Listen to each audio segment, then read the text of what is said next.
Reporters शौर्य और नैना की photo लेने में बिजी थे। रिपोर्टर्स शौर्य और नैना को एक साथ खड़ा होता देख बहुत सारे सवाल भी करने लगे। इसी बीच नैना की नजर खास उस रिपोर्टर पर थी जो भीड़ में खड़ी हुई थी, लेकिन उसे देख नैना के मन में कुछ डाउट हुए। तभी शौर्य उन रिपोर्टर से विदा लेते हुए बोला, ऑलराइट देन, आई थिंक आज के लिए इतना काफी है। शौर्य के मुंह से ये सुनकर नैना हैरान हो जाती है। वो शायद उस रिपोर्टर के बारे में कुछ कहना चाहती थी जो काफी देर से अजीब सी एक्टिविटी कर रहा था। वो शौर्य से उस रिपोर्टर की तरफ इशारा करते हुए बोली, लेकिन शौर्य, मुझे लगता है कि तुम्हें नैना का इतना ही कहना था कि अब वो रिपोर्टर सामने नहीं दिख रहा था। और शौर्य भी वहां से जा चुका था। नैना हैरान थी कि वो रिपोर्टर आखिर शौर्य के जाने से पहले कहां गायब हो गया। मिस्टर जडेजा तुरंत वहां आते हैं और शौर्य को वहां से ले जाते हैं। शौर्य कुछ इंपॉर्टेंट लोगों से कुछ बातों में बिजी हो जाता है क्योंकि वो लोग शौर्य के बिजनेस से रिलेटेड कुछ बहुत इंपॉर्टेंट बात कर रहे थे। वैसे तो लाख कोशिश करने के बाद भी उन्हें शौर्य की अपॉइंटमेंट कभी मिलती ही नहीं थी। आज उन्हें हाथों में गोल्डन चांस मिला था शौर्य से बात करने का, तो वो ही कैसे छोड़ सकते थे। यहाँ मिस्टर जडेजा को इस बात की टेंशन हो रही थी कि मिस्टर ओबरॉय उनकी पार्टी में परेशान न हो जाए, क्योंकि सब लोग उनके पास आने को बेताब थे। लेकिन नैना वहीं एक छोटे से पुल के पास खड़ी हुई थी और गुस्से से पूरा चेहरा लाल था उसका। तभी वो उस रिपोर्टर को कॉल करती है। वहीं थोड़ी दूरी पर लव, कुश और सारा बातें कर रहे थे। वो तीनों नैना को बड़े ध्यान से देख रहे थे। कुश ने सारा की तरफ देखते हुए कहा, क्या सच में इस आंटी ने ऐसा किया? सारा ने हाँ में अपना सिर हिला दिया और बोली, आई हैव प्रूफ। ये बोलकर सारा अपने फोन में एक वीडियो उन दोनों को दिखाती है, जिसे देखकर वो दोनों चौंक जाते हैं। सारा नैना की तरफ देखकर बोली, मुझे ये आंटी बिल्कुल पसंद नहीं, क्यों ना इसे सबक सिखाया जाए, क्या कहती हो? लव ने भी जवाब दिया, सबक तो सिखाना पड़ेगा, इसने मुझसे भी बहुत बदतमीजी से बात की थी, मुझे भी बिल्कुल अच्छी नहीं लगी, लेकिन हम इसे सबक सिखाएंगे कैसे? कुश ने दोनों से कहा, मेरे पास एक आइडिया है। फिर कुश उनको अपना आइडिया सुनाता है, जिसे सुनकर उन सभी की आंखों में चमक आ जाती है। क्या सच में ऐसा हो सकता है? सारा भी एक्साइटेड होकर बोली, ये तो बहुत मजेदार आइडिया है, बहुत मजा आएगा। इधर नैना इरिटेट होकर किसी से फोन पर बात कर रही थी कि वो प्रूफ कहेंगी, मेरा फोन क्यों नहीं उठा रही थी? मैं कब से तुम्हें कॉल करने की कोशिश कर रही हूँ, तुमने अपना काम ठीक से किया क्यों नहीं? How dare you.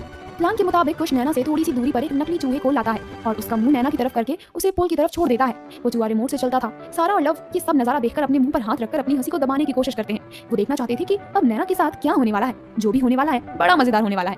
Naina irritate होकर फोन पर बात कर रही थी कि तभी अचानक एक चूहा दौड़ता हुआ बहुत तेजी से नैना के पैरों में आ जाता है। नैना जब उसे देखती है तो उसकी आंखें फट जाती हैं और उसकी चीख निकल जाती है।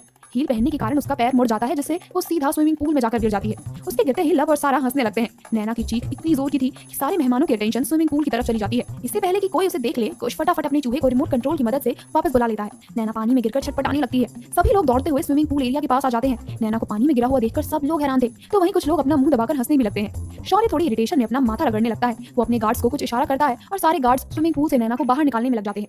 इस बीच कई रिपोर्टर्स उनकी फोटो भी ले लेते हैं, क्योंकि वो इस मौके को खोना नहीं चाहते थे। आखिर उनकी टीआरपी जो बढ़ने वाली थी।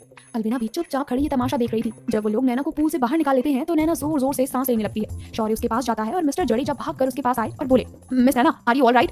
मिस्टर जडेजा बहुत टेंस थे क्योंकि उनकी पार्टी में अच्छा खासा तमाशा बन गया था। तभी नैना शौर्य को हक करके जोर जोर से रोने लगती है। शौर्य को बहुत अजीब लगता है और वो बहुत ऑकवर्ड फील करने लगता है। वहाँ मौजूद सभी लोग उसे ही देख रहे थे और नैना इस वक्त बेवकूफ लग रही थी। वो शौर्य से बोली, मे भी पता नहीं कैसे मेरे पैरों में एक बड़ा सा चूहा आ गया और मैं उसे देख के डर गई। अचानक मेरा बैलेंस बिगड़ा, मैं नीचे उस जगह गिर गई। नैना ने उस पुल की तरफ इशारा करते हुए कहा। नैना की बात सुनकर कुछ लोग मुंह दबाकर और भी ज्यादा हंसने लगते हैं। आखिर इतनी बड़ी लड़की चूहे से कैसे डर गई? सभी के दिमाग में यही चल रहा था। शौर्य को समझ नहीं आ रहा था कि वो क्या करे। तभी मिस्टर जडेजा वहाँ टॉवल लेकर आए और नैना को पकड़ा दिया। नैना टॉवल को अपनी बॉडी पर लपेट लेती है। शौर्य इस एम्बैरेसमेंट को अब और नहीं बर्दाश्त कर सकता था। वो मिस्टर जडेजा से बोला, alright mister Jadeja, I think अब हमें चलना चाहिए, काफी टाइम हो गया है। मिस्टर जडेजा माफी मांगते हुए बोले, I am sorry mister Oberoi, आपको यहाँ पर काफी अनकंफर्टेबल होना पड़ा, but thank you so much मेरी बेटी की शादी अटेंड करने के लिए। शौर्य बस हल्का सा अपना सर हिलाता है और वहां से जाने लगता है। नैना को काफी बुरा लगता है कि इस वक्त भी शौर्य को उसकी जरा भी फिक्र नहीं थी, पर बाकी लोग उसकी तरफ देख रहे थे। अगर वो इस वक्त शौर्य के साथ नहीं गई तो उसे बहुत एम्बैरेसमेंट का सामना करना पड़ेगा, इसलिए वो भी शौर्य के पीछे पीछे चल देती है। जल्द ही दोनों गाड़ी में बैठते हैं और वहां से निकल जाते हैं। उनके जाते ही सभी के जाने का सिलसिला शुरू हो गया। अलविना भी आखिरी बार राघव से मिलती है, उन्हें मुबारकबाद देते हुए वहां से निकल जाती है। थोड़ी देर में वो अपनी गाड़ी लेकर वापस उस बंगले पर आती है, पर इस बार अलवी के गेटअप में, असली अलविना बनकर। जोया और बच्चे उसका इंतजार कर रहे थे। बच्चे अलविना को देखकर खुश हो जाते हैं। कुश ने झट से कहा, मामा आप कहाँ चले गए थे शादी को बीच में छोड़कर? अलविना ने प्यार से कुश का गाल खींचते हुए कहा, बेबी बहुत जरूरी काम था ना, मम्मा को इसलिए जाना पड़ा, वरना ऐसा कभी हो सकता है कि मम्मा आप लोगों को छोड़कर कहीं चली जाए। चलो अब घर चलें। सब बच्चे एक्साइटेड हो जाते हैं और वो लोग थोड़ी ही देर में बंगले पर पहुंच जाती हैं। सारा नहा धोकर सोने के लिए अपने बिस्तर पर आती है। वो अपना फोन उठाकर इंस्टाग्राम पर चेक करती है, लेकिन अभी तक शौर्य सिंह ओबरॉय ने उसकी रिक्वेस्ट को एक्सेप्ट नहीं किया था। ये देखकर सारा एक गहरी सांस लेती है और फोन को बंद करके साइड में रख देती है। तभी उसका हाथ उसके पर्स से टकराता है, जिसे लेकर वो आज पार्टी में गई थी। उसे फौरन कुछ याद आया और वो उस पर्स को खोलकर टूटे हुए ब्रेसलेट को बाहर निकाल कर रखती हुई बोली, क्या ये उनका हो सकता है? कहीं उन्होंने इसे गलती से गिरा तो नहीं दिया था? क्या पता अगर ये ना मिले तो वो परेशान हो जाए। खैर मुझे क्या है, अगर वो मुझसे मांगेंगे तो मैं दे दूंगी। सारा उस ब्रेसलेट को वापस बैग में रखती है। तभी कमरे का दरवाजा खुलता है और लव कुश भागते हुए अंदर आते हैं और अपने अपने बिस्तर पर कूद जाते हैं। सारा उनकी तरफ देखकर बोली, आज पार्टी में बहुत मजा आया ना, हमने उस खड़ूस आंटी को बहुत अच्छा सबक सिखाया है ना? इस बात पर तीनों हंसने लगते हैं और कुश ने हंसते हुए कहा, सच में मुझे तो उनकी हालत देखकर बहुत हंसी आ रही थी। लव ने भी हंसते हुए कहा, और मेरा तो हंस के पेट दुखने लगा था, क्या जबरदस्त आइडिया लगाया हमने उसे सबक सिखाने के लिए, उसे पानी में ही गिरा दिया। इस बात पर सब लोग हंसने लगते हैं। तभी उन्हें एक आवाज सुनाई देती है, क्या ये सब तुम लोगों ने किया था? ये आवाज सुनकर तीनों एकदम से चुप हो जाते हैं, मानो जैसे कि उनको एक तगड़ा झटका लगा हो। वो किसी मूर्ति की तरह जम गए थे। किसी की भी हिम्मत नहीं हो रही थी कि उस आवाज की तरफ देख पाए। तभी सारा ने हिम्मत करके उस आवाज के डायरेक्शन में देखा, जिसे देखते ही उसके होश उड़ गए। वो एकदम से कांप उठी। सारा जानती थी कि अब उसकी चोरी पकड़ी गई है, जिसकी सजा बेहद खतरनाक होने वाली थी। आखिर कौन थी वो शख्स जिसने उनकी बात सुन ली थी? क्या वो अलविना थी? अगर हाँ, तो क्या देगी वो शैतानी की सजा? सारा क्या करेगी उस ब्रेसलेट का? क्या वो ब्रेसलेट अलविना के हाथ लग जाएगी? जानने के लिए सुनिए इस कहानी का अगला भाग। तीनों बच्चे जब पलट कर देखते हैं तो हाथ में एक ट्रे लिए हुए अलविना वहां पर खड़ी थी। वो काफी गुस्से में लग रही थी। अलविना को देखकर तीनों बच्चों की हालत टाइट हो जाती है। अलविना ने आगे बढ़कर ट्रे को टेबल पर रखा। एक्चुअली उस ट्रे में 3 गिलास चॉकलेट मिल्क रखा हुआ था, जो सोने से पहले अलविना हमेशा ही बच्चों को पिलाती थी। अलविना बच्चों के पास आई और सीरियस होते हुए बोली, अभी अभी क्या कहा तुम लोगों ने? देखो, मुझे सच सच बताओ, क्या तुम लोगों ने उस लड़की को पूल में गिराया था? अलविना अपनी आंखों से डराने की कोशिश करती है। बच्चे कुछ भी बोलने की हिम्मत नहीं कर पाते हैं और अपना सर झुका लेते हैं। अलविना इस बार थोड़ी कड़क आवाज में बोली, क्या पूछा है मैंने? जवाब दो। क्या ये सच है? क्या ये सब तुम लोगों ने ही किया है? तभी वहां पर जोया आ जाती है और बच्चों पर उसे ऐसे कड़क आवाज में बोलते हुए सुनकर हैरान हो जाती है। वो अलविना के पास आकर बोली, क्या हुआ, तुम बच्चों को ऐसे डांट क्यों रही हो? अलविना जोया की तरफ देखकर बोली, नैना को पूल में गिराने का आइडिया इन्हीं तीनों बदमाशों का था। इन्होंने ही कुछ करके उसे पूल में गिराया था। ये सुनकर जोया हैरान होकर उन तीनों की तरफ देखकर बोली, क्या बच्चों, क्या ये सच है? तीनों बच्चे थोड़ा सा घबराते हुए अपना सिर हाँ में हिला देते हैं। जोया ये देखकर शॉक हो जाती है और वो अगले ही पल जोर जोर से हंसने लगती है। ये देखकर अलविना थोड़ी हैरान हो जाती है। जोया हंसते हुए बोली, क्या आइडिया लगाया है। जबरदस्त, कितनी काटू लग रही थी। मुझे तो उसकी वो हालत देखकर बहुत मजा आया। वेरी गुड बच्चों, क्या गजब का काम किया है तुम लोगों ने। जोया की बात सुनकर तीनों बच्चे भी खुश हो जाते हैं। अलविना अपने हाथों को छाती पर क्रॉस करके एक गहरी सांस लेती है, जिसे देखकर जोया और तीनों बच्चे और जोर से हंसने लगते हैं। फिर जोया बच्चों से बोली, अच्छा ये बताओ, तुम लोगों ने ये किया कैसे? इस पर कुछ ने जवाब दिया, ये सब मेरा कमाल है, मेरा ही आइडिया था। मैंने अपने एक रिमोट से चलने वाले माउस को उसके ऊपर छोड़ दिया था और वो उसे देखकर जोर से उछलने लगी। फिर क्या था, घबराते हुए पानी में गिर गई। ये सुनकर तो जोया और भी जोर जोर से हंसने लगती है, लेकिन इस बार अलविना थोड़ी कड़क आवाज में बोली, जोया इनफ। अलविना की आवाज सुनकर जोया और तीनों बच्चे हंसना बंद कर देते हैं। अलविना बच्चों के पास बैठते हुए बोली, तुम लोगों ने ऐसा क्यों किया? उसे पानी में क्यों गिराया? ये गलत बात है, ऐसा नहीं करते बच्चे। अलविना की बात सुनकर जोया हैरान हो जाती है। अलविना, ये तुम बोल रही हो? अलविना ने जोया की तरफ देखकर कहा, हाँ, क्योंकि ये बैड मैनर्स है। मैंने अपने बच्चों को ये नहीं सिखाया कि वो किसी बड़े को ऐसे परेशान करे। तीनों बच्चे अलविना से लिपट जाते हैं। I am sorry mom. Love ने अलविना से कहा, उस आंटी ने मुझे बहुत गंदे तरीके से बात की, मुझे वो बिल्कुल अच्छी नहीं लगी, सॉरी। तीनों बच्चे सॉरी बोलते हैं। अलविना भी मुस्कुराकर बच्चों को हक कर लेती है और तीनों बच्चों को किस करती है। अलविना ने फिर बच्चों से कहा, चलो फटाफट अपना चॉकलेट मिल्क फिनिश करो और जल्दी से सो जाओ। ये कहकर अलविना जाने लगी थी कि तभी उसे कुछ याद आया और वो बोली, आज पार्टी में तुम लोगों ने बहुत टाइम पास कर लिया, इसलिए कल पूरा दिन तुम लोगों को बैठकर पढ़ाई करनी है। हम लोग स्कूल से दूर है, इसका मतलब ये नहीं कि तुम लोगों की पढ़ाई से छुट्टी हो गई। मैंने तुम्हारे टीचर से तुम्हारा होमवर्क लिया है व्हाट्सएप पर, कल तुम सबको वो होमवर्क करना है। इस बात पर सारा ने मुंह बनाते हुए कहा, क्या मम्मा, वेकेशंस पर होमवर्क कौन करता है? अलविना ने थोड़ी स्ट्रिक्ट आवाज में कहा, नहीं बच्चों, ऐसा नहीं बोलते, पढ़ाई सबसे पहले, बाकी सब काम बाद में। चलो जल्दी जल्दी अपना दूध फिनिश करो और सो जाओ, बहुत रात हो गई है। बच्चे इतनी रात तक नहीं जागते, वरना भूत उठा कर ले जाएगा। इस बात पर कुछ ने अपनी आंखें रोल करते हुए कहा, हम कोई छोटे बच्चे नहीं मम्मा, क्या आप हमेशा ही हमें भूतों वाली कहानी सुनाकर डराने की कोशिश करती हो? हम बड़े हो गए हैं, अब हमें भूतों से डर नहीं लगता। और वैसे भी आपने हमें सिखाया था ना, हमें पूरी हनुमान चालीसा आती है, अगर भूत आ भी गया तो सुना सुना के उसके कान के पर्दे फाड़ डालेंगे। कुछ की बात सुनकर अलविना और जोया हंसने लगती है। वो बच्चों के बालों को थोड़ा सहलाते हुए बोली, अच्छा मुझे पता है, मेरे बच्चे बहुत ब्रेव हैं, वो किसी से नहीं डरेंगे, चलो फटाफट सो जाओ। सारे बच्चे दूध पीते हैं और अपनी अपनी जगह पर जाकर लेट जाते हैं। बच्चों को सुलाने के बाद अलविना उन्हें ब्लैंकेट से कवर करती है और लाइट बंद करके चली जाती है। अलविना अपने कमरे में जाकर अपने बिस्तर पर लेट जाती है, लेकिन उसे नींद नहीं आती। रह रहकर उसे वो सीन याद आता है जब शौर्य बिल्कुल उसके सामने था, कैसे उसने उसे टच किया था और उसके करीब आकर उसे जानने की कोशिश कर रहा था। वो करवटें बदलती है पर उसे जरा भी नींद नहीं आती। आज पूरे 5 साल बाद शौर्य को उसने इतने करीब से देखा था। उसके सीने में आग और भी ज्यादा भड़क गई थी, जो नफरत की और बदले की आग थी। अलविना बेचैनी से बिस्तर से खड़ी होकर खिड़की के पास चली जाती है। तभी उसका फोन बजता है। उसने मोबाइल की स्क्रीन पर देखा तो रमा आंटी का कॉल आ रहा था। अलविना के होठों पर हल्की मुस्कान आ जाती है। रमा आंटी उसके लिए माँ जैसी थी। उसे माँ का प्यार कभी मिला ही नहीं, लेकिन रमा आंटी ने उसे वो प्यार दिया था। अलविना की माँ तो तभी चल बसी थी जब वो बहुत छोटी थी। उसे तो अपनी माँ का चेहरा भी याद नहीं था, तो प्यार कहाँ से याद होता? आखिर वो कैसे भूल सकती थी कि रमा आंटी ने उसके लिए क्या किया था? अगर रमा आंटी अपने तजुर्बे से अलविना की हालत देखकर उसकी प्रेगनेंसी का पता नहीं लगाती तो उसे कभी पता ही नहीं चलता कि वो प्रेग्नेंट है, और उस नर्क से निकलने की उसमें कभी हिम्मत ही नहीं आती। अगर रमा आंटी उसे नहीं बताती कि उसे उसी रात उन लोगों ने मारने की प्लानिंग की है, तो क्या पता आज वो उन डॉक्टरों के हाथों खत्म हो जाती। अगर उनसे बच भी जाती तो उस ब्लास्ट से खत्म हो जाती। शायद वो जिंदा ही ना होती और ना ही उसकी 3 एंजल्स जिंदा होते। अलविना फोन उठाकर बोली, जी आंटी। दूसरी तरफ से रमा आंटी ने कहा, अभी तक सोई नहीं? अलविना ने कहा, बस कुछ देर पहले ही हम शादी से लौटे हैं, बच्चे सो गए हैं, मुझे थोड़ी नींद नहीं आ रही थी तो बस। रमा आंटी अलविना की आवाज में एक अजीब सी उदासी महसूस करती है। रमा आंटी अलविना से बोली, क्या बात है अलवी, तुम्हारी आवाज में वो खनक क्यों नहीं लग रही है? कोई बात है क्या? अलविना ने गहरी सांस लेकर वापस अपने बिस्तर पर बैठते हुए कहा, आज उसे देखा मैंने, बहुत करीब से देखा। रमा आंटी को पूछने की जरूरत ही नहीं पड़ी कि अलविना किसके बारे में बात कर रही है। क्या उसने भी तुम्हें देखा? रमा आंटी के पूछने पर अलविना ने कहा, शायद नहीं। ये बात सुनकर रमा आंटी अलविना से बोली, तो इसलिए तुम इतनी परेशान हो?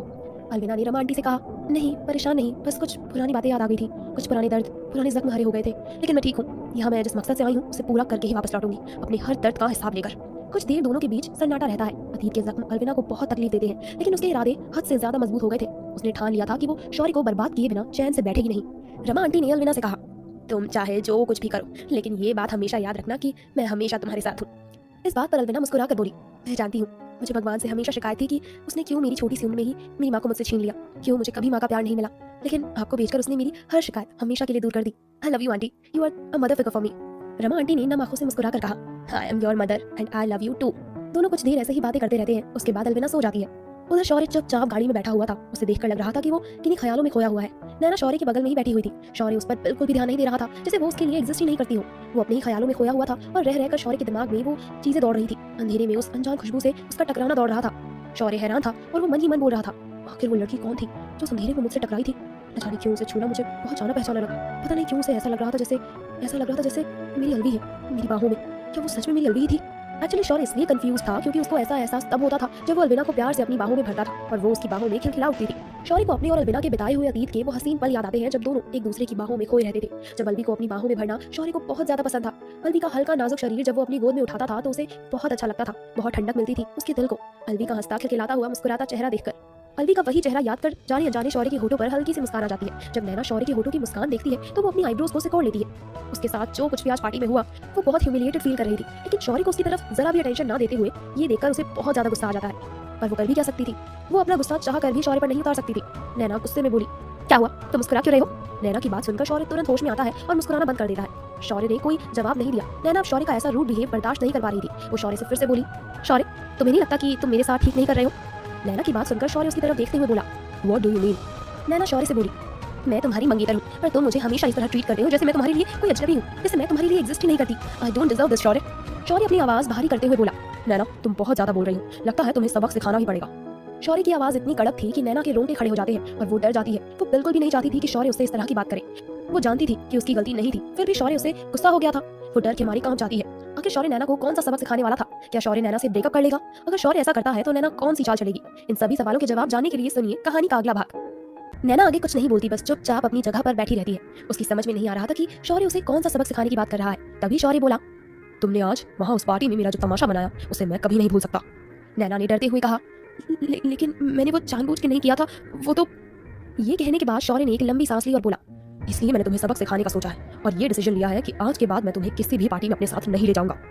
नैना ने जैसे ही ये सुना वो एकदम से चौंक गई। बहुत मुश्किल से तो शौर्य पहली बार उसके साथ किसी पार्टी में गया था और वो उसकी लास्ट पार्टी हो जाएगी। उसने सपने में भी नहीं सोचा था।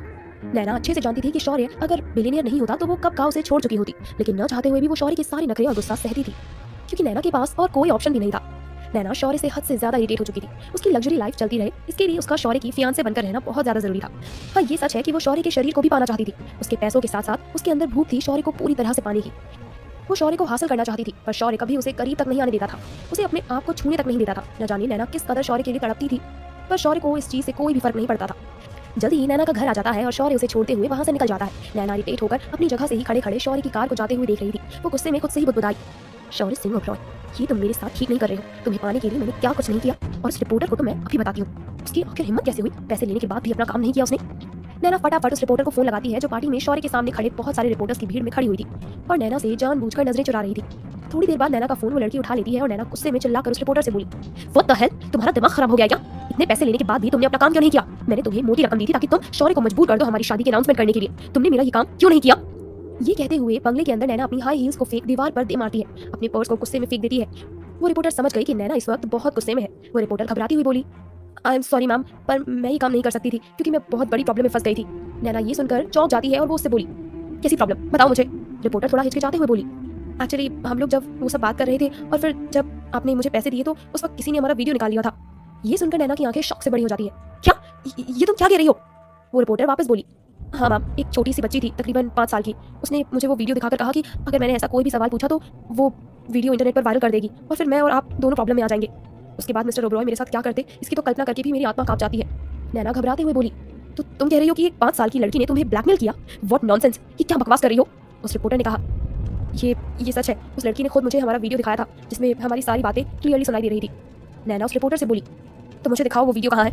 रिपोर्टर ने कहा, वो वीडियो तो उसी लड़की के पास है, मेरे पास नहीं है। पर उसने कहा कि अगर मैंने उसका कहा नहीं माना, अगर मैं शौर्य सर से ये सवाल करती तो वो ये वीडियो लीक कर देगी। मैं डर गई थी और इसलिए मैंने कुछ नहीं बोला। नैना हैरान थी, बहुत ज़्यादा हैरान। बस वो इस बात पर यकीन ही नहीं कर सकती थी। वो बिस्तर पर बैठ जाती है और फ़ोन कट कर देती है। वो अब सोचते हुए बोली, लड़की, कौन सी लड़की, कौन सा वीडियो, कहीं रिपोर्टर मुझे बेवकूफ़ तो नहीं बना रही? लेकिन अगर ये सच हुआ तो? तभी नैना को लव की याद आती है। उस पार्टी में बहुत बदतमीज़ बच्चे थे, पॉसिबल है कि उन्हीं में से किसी ने ऐसा कुछ किया हो। नैना जोर से अपने बालों को पकड़ के गुस्से में पैरों को जोर जोर से जमीन पर मारती है। इतना अच्छा मौका था मेरे पास, लेकिन हाथ से निकल गया। पता नहीं कौन थी वो जिसने मेरा सारा काम बिगाड़ दिया। लेकिन अगर उसने वो वीडियो इंटरनेट पर डाल दिया तो? ये सोचकर ही नैना के रोंगटे खड़े हो जाते हैं। फटाफट वो अपना फोन उठाकर अपनी मॉम यानी मृणालिनी को कॉल करती है, पर मृणालिनी उसका कॉल नहीं उठाती, तो वो इरिटेट होकर फोन को फेंक देती है। ये मॉम भी मेरा फोन नहीं उठा रही। बाय गॉड, आज का दिन ही खराब है। नैना गुस्से में और फ्रस्ट्रेशन में तिलमिला जाती है। आज जो कुछ भी पार्टी में उसे बर्दाश्त करना पड़ा, वो वाकई में उसके लिए बर्दाश्त के बाहर था। वो वहाँ पर रखी हुई शराब की बोतल उठाती है जो कमरे में रखी हुई थी, गिलास में शराब डालती है और पीने लगती है। अगली सुबह शौर्य पूरे घर को छान मारता है।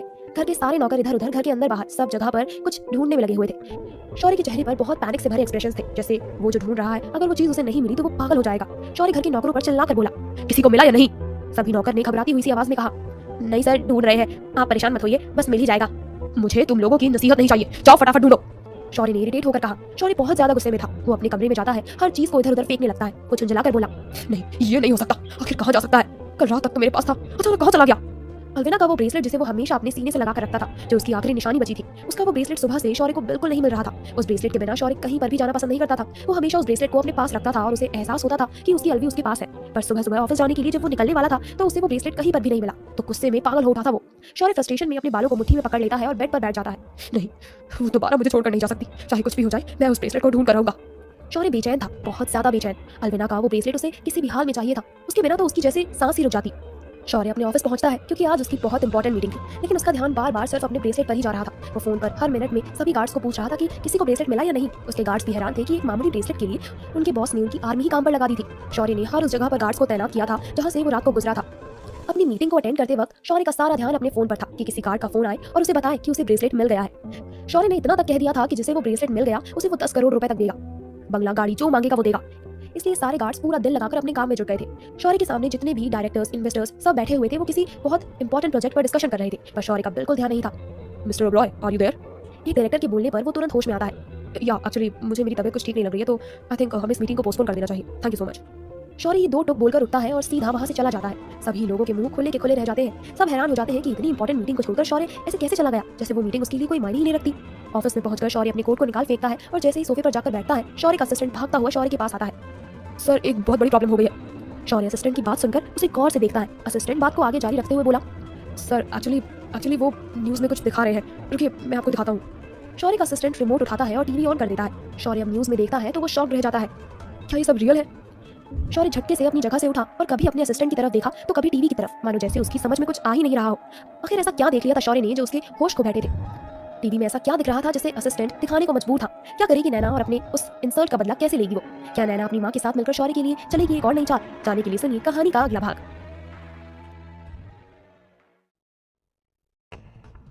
शौर्य न्यूज़ में देखता है कि कल रात कैसे नैना स्विमिंग पूल में गिर गई और सब उसका मजाक बना रहे थे।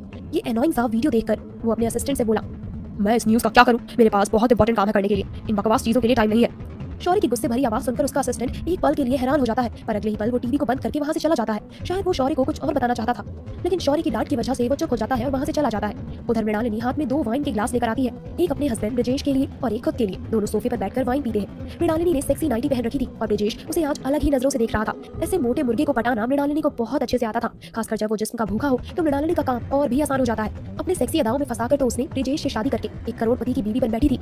अगर वो ऐसा नहीं करती तो वो लोग भिखारी हो जाते, क्योंकि अलविना की प्रॉपर्टी को तो शौर्य ने वैसे ही अपने कब्जे में कर लिया था और मृणालिनी का पति यानी कि धीरज श्रीवास्तव भी भगवान को प्यारा हो गया था। तो इससे पहले कि उन लोगों के रहने खाने के लाले पड़ जाते, उससे पहले मृणालिनी ने एक जबरदस्त चाल चली। उसने अपने हुस्न के जलवे बिखेर कर 1 करोड़पति को सेड्यूस करके उससे शादी कर ली, क्योंकि उसके लिए पैसा सबसे ज्यादा इंपॉर्टेंट है। अपनी लग्जरी लाइफ को मेंटेन करने के लिए किसी करोड़पति से शादी तो क्या, वो हर रात अपने आप को खुशी खुशी बेच भी सकती है। और जैसी माँ वैसे ही बेटी। ब्रजेश मृणालिनी के होठों पर अपनी उंगली घुमाते हुए बोला, दिन ब दिन कुछ ज्यादा ही हॉट होती जा रही हो तुम, पहले से काफी जवान और खूबसूरत लग रही हो, क्या राज है आखिर इस खूबसूरती का? मृणालिनी ने अपने चेहरे की सर्जरी करवाई थी और स्किन को टाइट करवाया ताकि किसी को भी उसकी खूबसूरती का राज पता ना लगे। इसके अलावा वो सुंदर दिखने के लिए बहुत सारी दवाई और इंजेक्शन का इस्तेमाल करती रहती थी ताकि अपने शरीर को ज्यादा से ज्यादा अट्रैक्टिव बना सके। मृणालिनी ने मुस्कुराते हुए कहा, क्या बात कर रहे हो तुम्हारी, ये सब तुम्हारी मेहनत का ही तो नतीजा है। I mean to say that ये ग्लो तो सिर्फ तुम्हारी वजह से ही आया है, ये सब तुम्हारे प्यार का कमाल है। ये सुनकर तो ब्रजेश के चेहरे पर भी प्राउड से भरी मुस्कान आ जाती है। ड्रिंक खत्म करने के बाद ब्रजेश मृणालिनी से बोला, अच्छा ऑफिस के लिए निकलता हूँ, रात को तैयार रहना। ब्रजेश की बात सुनकर मृणालिनी जानबूझकर शर्माने की हरकत करती है और बोली, बिल्कुल डार्लिंग, मुझे इंतजार रहेगा तुम्हारा। ब्रिजेश मृणालिनी को किस करता है और वहाँ से ऑफिस के लिए चला जाता है। उसके जाते ही मृणालिनी के चेहरे पर एनोइंग से एक्सप्रेशन आ जाते हैं। शायद कुत्ती क्या है कोठा कहेगा, बुढ़ापे में इस पर जवानी छा रही है। अपने ड्रिंक खत्म करने के बाद मृणालिनी पैर पर पैर रख के सोफे पर फैल कर टीवी ऑन करती है। वो जैसे ही टीवी में न्यूज देखती है उसकी आंखें फट जाती है। वो देखती है कि नैना को बहुत बुरी तरीके से ट्रोल किया जा रहा है और उसकी पूल में गिरने की वीडियो इंटरनेट पर लगातार वायरल हो रही है। नैना कोई आम लड़की नहीं थी, वो शौर्य सिंह ओबरॉय की फियांसे बन चुकी थी। कुछ लोग उसका मजाक बनाते तो कुछ लोग सिंपैथी जताते। लड़कियां तो बस उसका मजाक ही बना रही थी क्योंकि उन्हें वैसे भी जलन थी कि वो शौर्य की गर्लफ्रेंड है। नैना को इस कदर देख मृणालिनी गुस्से में अपनी मुठ्ठियां कस लेती है। ये लड़की इसे क्या काम करने के लिए भेजा था और क्या करके आई है। मैंने कहा था कि अगले दिन सुबह न्यूज में उसकी और शौर्य की शादी की अनाउंसमेंट गूंजनी चाहिए, लेकिन यहाँ पर तो ये अपनी ही इंसल्ट करवा के आ गई। ओह गॉड, कभी कभी तो मुझे शक होता है कि क्या ये मेरी ही बेटी है। शर्म आती है मुझे इसे अपनी बेटी बोलते हुए। वो फटाफट अपना फोन उठाती है और नैना को कॉल करती है। नैना का फोन बहुत जोर जोर से बज रहा था। फोन की तेज आवाज से उसकी नींद टूट जाती है और उसके चेहरे पर बहुत इरिटेशन से भरे भाव आ जाते हैं। वो फोन देखकर बोली, कौन है, सुबह सुबह किसकी शामत आई है जो मेरी नींद खराब करने पर तुला हुआ है। जैसे तैसे करके नैना अपना हाथ आगे बढ़ाती है और टेबल पर रखे अपने फोन को उठाती है और नींद भरी आवाज में बड़बड़ाती है, हेलो। तभी उसे सामने से मृणालिनी की गुस्से भरी आवाज सुनाई देती है, you idiot, what the hell have you done, what the hell have you done yesterday night. अपनी मॉम की गुस्से भरी आवाज सुनकर नैना की नींद तुरंत उड़ जाती है और वो फोन के स्क्रीन में देखती है कि उसकी मां का कॉल है। नैना उठकर बैठ जाती है और सामने से मृणालिनी की फिर से आवाज आई, तुम सुन रही हो मैं क्या बोल रही हूँ या आप भी नींद में ही हो। देखना तुम्हारी ये लेट तक सोने की आदत एक दिन तुम्हें पूरी तरह से उजाड़ देगी। यहाँ तुम्हारी सोशल मीडिया पर ट्रोलिंग हो रही है और मैडम आराम से अपने बिस्तर में सो रही है। तुम्हें अपने फ्यूचर की जरा भी चिंता है कि नहीं। मृणालिनी की बात सुनकर नैना कंफ्यूज हो जाती है। मॉम ये क्या बोल रही है, कौन सी ट्रोलिंग की बात कर रही है, आखिर मैंने ऐसा क्या कर दिया। दूसरी तरफ मृणालिनी नैना से बोली, तुमने क्या किया ये तो तुम्हें पता चल ही जाएगा, जाओ न्यूज देखो आज क्या चल रहा है न्यूज में। नैना ये सुनकर बहुत ज्यादा कंफ्यूज हो जाती है कि आखिर उसकी मॉम किस बारे में बात कर रही है, कौन सी न्यूज, कैसी न्यूज। फिर भी अपनी मॉम की बात को मानते हुए नैना अपने मोबाइल फोन में फटाफट न्यूज चेक करती है। ये देख के उसकी आंखें फट जाती है कि न्यूज में लगातार एक वीडियो को तेजी से वायरल होता हुआ देखा जा सकता है और ये वीडियो सिर्फ न्यूज में ही नहीं सोशल मीडिया पर भी बहुत जबरदस्त तरीके से वायरल हो रही थी। ये वीडियो कोई और नहीं बल्कि वो वीडियो थी जब नैना स्विमिंग पूल में गिर गई थी। सभी लोग उसका बड़ा मजाक बना रहे थे। इस वीडियो में शौर्य के चेहरे पर आई इरिटेशन को भी साफ साफ दिखाया गया था और ये बोला जा रहा था कि शौर्य अपनी मंगेतर की वजह से काफी इंसल्ट फील कर रहा था। नैना की आंखें शॉक से बड़ी हो जाती है तो वहीं उसका मुंह फटा का फटा रह जाता है। Oh my God, what the hell, मेरी वीडियो किसने बनाई। नैना देखती है कि उसकी वीडियो पर उसकी इंसल्ट की जा रही है, साथ ही बहुत सारे बकवास कमेंट आ रहे हैं और सभी शौर्य के लिए बहुत बुरा फील कर रहे हैं कि ऐसी कार्टून गर्लफ्रेंड मिली है उसे जो उसकी बेइज्जती करवाती रहती है। पार्टी में कुछ लोग अपना मुंह दबाकर हंस रहे थे और शौर्य के चेहरे पर गुस्सा और इरिटेशन साफ झलक रहा था। सब कुछ ऐसा लग रहा था जैसे नैना की वजह से शौर्य को इतने सारे लोगों के सामने काफी ज्यादा शर्मिंदा होना पड़ रहा था। नैना को अपनी आंखों पर यकीन नहीं हो रहा था कि कोई कैसे लगातार उसकी ट्रोलिंग कर रहा था। उसे बहुत गुस्सा आने लगता है। नैना एक गहरी सांस लेती है और फिर से अपनी मां को कॉल लगा देती है, मॉम मैंने वो सब कुछ जानबूझकर नहीं किया, मैं पूल में इसलिए गिर गई थी क्योंकि पता नहीं कहीं से एक स्टूपिड सा चूहा मेरे पैरों में आ गया था और मैंने अपना बैलेंस खो दिया था। एक तो मैं गिर गई और उल्टा मेरा ही मजाक बनाया जा रहा है। लोगों को तो मेरे लिए सिंपैथी होनी चाहिए। इस बात पर मृणालिनी बहुत इरिटेशन भरी आवाज में बोली, मैंने तुमसे क्या कहा था और तुम्हें किस काम के लिए भेजा था और तुम क्या करके आई हो। मुझे तो कभी कभी इस बात पर शक होता है कि क्या वाकई में तुम मेरी बेटी हो। अब एक काम करो, फटाफट मेरे पास आकर मुझसे मिलो, वहां पर आकर। ये बोलकर मृणालिनी फोन कट कर देती है। नैना कुछ देर तो पत्थर की तरह बैठी रहती है, उसके बाद गुस्से में अपने बाल खींचने लगती है और जोर से हाथ पैर मारने लगती है। ये सब क्या हो रहा है, मेरी जिंदगी में कुछ भी ठीक नहीं चल रहा, समझ में नहीं आता कि अब मैं क्या करूं। एक तो वैसे ही शौर्य मुझ में इंटरेस्ट नहीं दिखाता, ये सब होने के बाद तो ओ गॉड मैं कैसे संभालूं ये सब। अब तो मॉम ही मेरी मदद कर सकती है। नैना खड़ी होती है और मॉम के पास जाने की तैयारी करने लगती है। शौर्य अपने केबिन में बैठा हुआ था, वो काफी टेंशन में था और सिगरेट फूंक रहा था। वो करीब करीब 6-7 सिगरेट फूंक चुका था पर उसे मानो सुकून ही नहीं मिल रहा था। उसके अंदर की बेचैनी शांत ही नहीं हो रही थी और उसका इतना बेचैन होने का कारण नैना की वो स्टूपिड सी वीडियो या उसका ट्रोलिंग तो बिल्कुल नहीं था। उसे तो इस बात से कोई फर्क भी नहीं पड़ता था कि नैना के साथ क्या हो रहा है। उसे तो इस वक्त सिर्फ उस ब्रेसलेट का ख्याल था जो उसने खो दिया था। शौर्य को अपने आप पर गुस्सा आ रहा था, आखिर कैसे वो अपनी अलविदा की आखिरी निशानी को इस कदर लापरवाही के साथ खो सकता है। 5 सालों तक उसने उस ब्रेसलेट को अपनी जान से ज्यादा संभाल कर रखा और अब अचानक ही खो दिया। क्यों, कैसे, आखिर वो इतना लापरवाह हो भी कैसे सकता है। शौर्य का असिस्टेंट केबिन के अंदर एंट्री करता है। वो शौर्य के पास आकर बोला, सर इंटरनेट पर जो लगातार मैम की वीडियो वायरल हो रही है उसे लेकर क्या करना है, कहीं हमारे काम पर उसका कोई गलत असर तो नहीं पड़ेगा ना, अगर आप कहें तो क्या मैं उसे हटवा दूं। शौर्य अपने असिस्टेंट की बात को फॉर ग्रांटेड लेते हुए बोला, शौर्य सिंह ओबरॉय का रुतबा इस शहर में इतना खोखला भी नहीं कि एक स्टूपिड सी वीडियो की वजह से उसके बिजनेस पर कोई असर पड़े। तुम्हें जो करना है करो, इस वक्त मेरी टेंशन वो वीडियो नहीं कुछ और है। असिस्टेंट ने कंफ्यूजन में पूछा, क्या। शौर्य ने सिगरेट का कश लेते हुए कहा, कल पार्टी में एक बहुत इंपॉर्टेंट और कीमती चीज खो दी मैंने और वो मुझे किसी भी हाल में चाहिए, किसी भी कीमत पर। असिस्टेंट ने शौर्य से पूछा, ऐसा क्या खो दिया आपने, क्या मैं इसमें आपकी कोई मदद कर सकता हूँ। शौर्य नाम में अपना सर हिलाते हुए बोला, जरूरत नहीं है, तुम जाओ बाकी का काम देखो, वो सब मैं खुद देख लूंगा। शौर्य ने बोल तो दिया पर उसके मन में उलझन थी। वो ब्रेसलेट कहाँ गया, यूं ही तो धरती से गायब नहीं हो सकता, कहीं किसी ने उठा तो नहीं लिया, पर कौन। उसने मन ही मन ठान लिया कि पार्टी में आए सभी मेहमानों से संपर्क करके इस बारे में पूछताछ करेगा। तभी उसके असिस्टेंट ने केबिन से बाहर जाते हुए खुद से बड़बड़ाते हुए कहा, इस इंस्टाग्राम ने तो दिमाग ही खराब कर दिया है, ये नोटिफिकेशन दबते ही नहीं। असिस्टेंट की बात सुनकर शौर्य के दिमाग में अचानक से कुछ कौंधा। इंस्टाग्राम, ये शब्द उसके मन में बिजली की तरह कौंध गया। वो तेजी से अपना फोन निकालता है। महीनों बाद इंस्टाग्राम खोलते हुए उसकी उंगलियां थोड़ी कांप रही थी। स्क्रीन पर सैकड़ों अनदेखी फ्रेंड रिक्वेस्ट और मैसेजेस का भंडार लगा हुआ था, पर आज उसे सिर्फ एक ही प्रोफाइल की तलाश थी, सारा की। शौर्य के मन में विचार कौन थे। जब मैंने आखिरी बार ब्रेसलेट को हाथ में लिया था उसी पल वो लड़की, वो मेरी जैसी आंखों वाली लड़की वहाँ आई थी। पॉसिबल है कि शायद वो वहीं पर कहीं गिर गया था। और ये भी मुमकिन है कि शायद उस लड़की को वो मिल गया हो या उसने ब्रेसलेट उठा लिया हो। खैर, ये सिर्फ शौर्य के लिए एक अंदाजा था, पर शौर्य इस चीज को नजरअंदाज नहीं करना चाहता था। कहीं ना कहीं उसे ये महसूस हो रहा था कि जरूर वो ब्रेसलेट सारा के ही पास हो सकता है। शौर्य को सारा की बात याद आई। मैंने आपको फ्रेंड रिक्वेस्ट भेजी थी। शौर्य के होठों पर एक सुकून वाली मुस्कान फैल गई। शौर्य को कहीं ना कहीं शक था कि सारा के पास वो कीमती ब्रेसलेट हो सकता है। सारा की हरकतें और उसकी समझदारी शौर्य को आकर्षित कर रही है। सारा की आंखें उसे किसी अपने की याद दिलाती है, शायद अलवी की। क्या सारा वाकई ब्रेसलेट रखे हुए है? क्या शौर्य उससे मिलकर सच्चाई जान पाएगा? क्या वो ब्रेसलेट अलवी से जुड़ा कोई राज खोलेगा? जानने के लिए सुने कहानी का अगला भाग। Like, comment, subscribe for more episodes.